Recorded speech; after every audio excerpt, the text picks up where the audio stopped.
اب ہم نماز پڑھتے ہیں نا،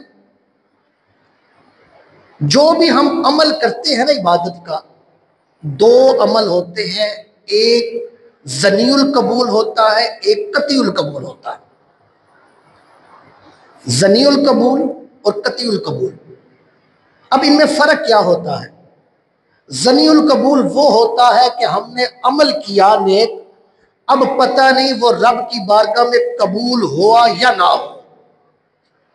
اور قطعی القبول یہ ہوتا ہے کہ ہم نے ایسا عمل کر دیا جو ہمیں پتہ ہے یہ رب کی بارگاہ میں قبول ہی قبول ہے۔ دو عمل ہے۔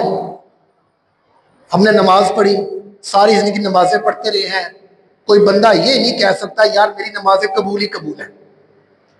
یہ ہے ظنی القبول، وہ خدا چاہے قبول کرے چاہے نہ کرے، ہمارا ایمان یہ ہے۔ ساری زندگی ہم روزے رکھتے رہے، روزے رکھے ہیں، اب ہمیں پتہ نہیں وہ رب روزے قبول کرے یا نہ کرے۔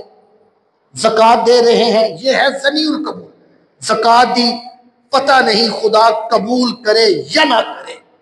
یہ ہے ظنی القبول کہ جس کا ہم نے عمل تو کر لی، عبادت تو کر لی، مگر ہم پکا مور لگا کے نہیں کہہ سکتے کہ یہ قبول ہے کہ نہیں۔ یہ ہے ظنی القبول۔ قطعی القبول عبادت کون سی ہے؟ جو رب کی بارگاہ میں قبول ہی قبول ہے۔ وہ دو عبادتیں ہیں، ایک حضور پر درود پڑھنا، دوسرا حضور کا میلاد منانا۔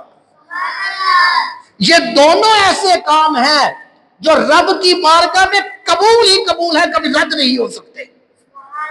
درود پاک ایسا عمل ہے، حضرت عمر فاروق رضی اللہ تعالیٰ عنہ نے بات ہی ختم کر دی، فرمایا لوگو جو تم دوسری عبادات کرتے ہو، اگر تمہیں ڈاؤٹ ہے، شک ہے کہ یہ قبول ہو نہ ہو، تو ایسے کیا کرو اس عبادت سے پہلے بھی نبی پر درود پڑھو، بعد میں بھی درود پڑھو، وہ تمہاری عبادت قبول ہی قبول ہے۔ اتنا فائدہ اس درود پاک کا۔